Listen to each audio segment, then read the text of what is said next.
Out sa lahat dyan ng palaging umiinom pag may masakit ang katawan, painkiller agad. May katatawas lang ako pasyente ka ba, hindi ko na ano yung mga specimen niya dito. Awareness lang po ito ha. Totoo yan na kapag ikaw abuso ka talaga sa pag-inom ng mga painkiller medicine. For example na lang yung mga non-steroidal anti-inflammatory drugs kabayan, kayang sirain ang organs mo niyan. Ang ginagawa pa ng mga painkiller meds niyan kabayan sa totoo lang, it damages muscle and tissue that can cause una dyan, kidney damage and kidney disease. Isipin nyo to kabayan ha, mataas na nga yung creatinine niya, sumabay pa ang SGPT, SGOT, which is liver enzymes. Ibig sabihin nahihirapan na yung atay niya sa pag-convert ng mga chemicals na yan. Tandaan nyo, ang atay ang pinakauna kapag tayo kung ano man ang tinitake natin na nagko-convert ng mga chemicals na yan. Una kasing ni-request ng doktor ay sa kidney panel. Ngayon, pinasunod niya yung liver kasi sinabihan ko yung doktor na, Dok, yung kulay ng dugo ng pasyente ay kulay sobra yung pagkadilaw. Kasi mataas din ang creatinine. So, nag-focus lang si doktor sa ganyan. Kasi yung ihi niya, sobrang daming dugo. O kabayan ha, hindi biro kabayan. Oo, siguro sa una, kapag nagtitake kayo ng ganyan, lalo na yung mga over-the-counter na yan, na nabibili nyo lang yung mga painkiller meds na yan, akala nyo sa una lang okay lang yan. Yun pala, inuunti yung mga organ nyo. Etong pasyente kabayan ha, coming from the patient kung ano yung nangyari sa kanya.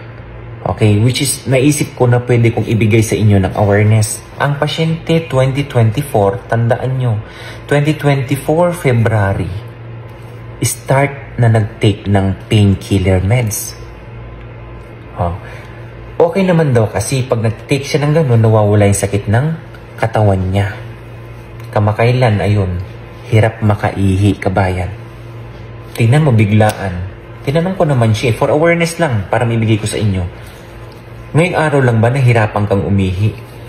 Sabi niya, nung una, sumasakit yung balakang. Pag iniinuman niya ng painkiller sabay ng tubig, nawawala. Malamang painkiller kasi yan eh. Pero hindi niya alam, yung nananakit, yung sinira pala ng iniinom niya. Hindi po ba kayo mag-ingat kayo ha?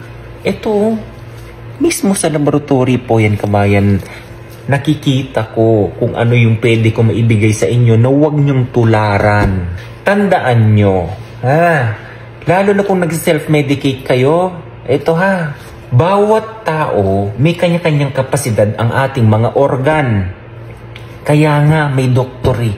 Bakit? Kasi kapag nagbibigay ng gamot yan, tamang dosage ang ibibigay sa'yo. Bakit kailangan alamin ilang kilo, ilang taong ka na, anong height mo? Para at least alam nila ang dosage kung magkano ang ibibigay sa'yo. Kung ikaw nag-over-the-counter ka, self-medicate ka, take ka lang ng take, alam mo ba na yung tinitake mo kung sobra o kulang? Mag-isip kayo kapag kayong ginagawa nyong ganyan, ha? Awareness lang ito kabayan. Please, alagaan nyo po at maging responsable kayo sa lahat ng mga tinitake nyong gamot. Na akala nyo nakakatulong sa inyo, nakaka-relieve ng mga sakit-sakit na yan, yun pala. Kapag patuloy at sobra ang paggamit nyo sa ganyan, kayang sirain ang kaloob-looban mo. Mag-ingat kayo kabayan, okay?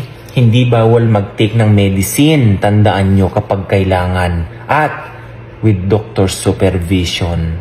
Kaya nga yung mga doktor na ganyan, pinag-aralan nila yan na mag-dispense ng mga tamang dosage ng gamot para sa inyo. Okay? At hindi yung kayo mismo ang nagtitake na alam nyo parang okay naman eh. Wala namang epekto. Alam mo ba kung ano yung nangyayari sa looban mo? So God bless kabayan ha. Alagaan mo yung kalusugan mo. Wala pong ibang magpapaganda niyan o sisira niyan kundi ikaw lang din. Okay?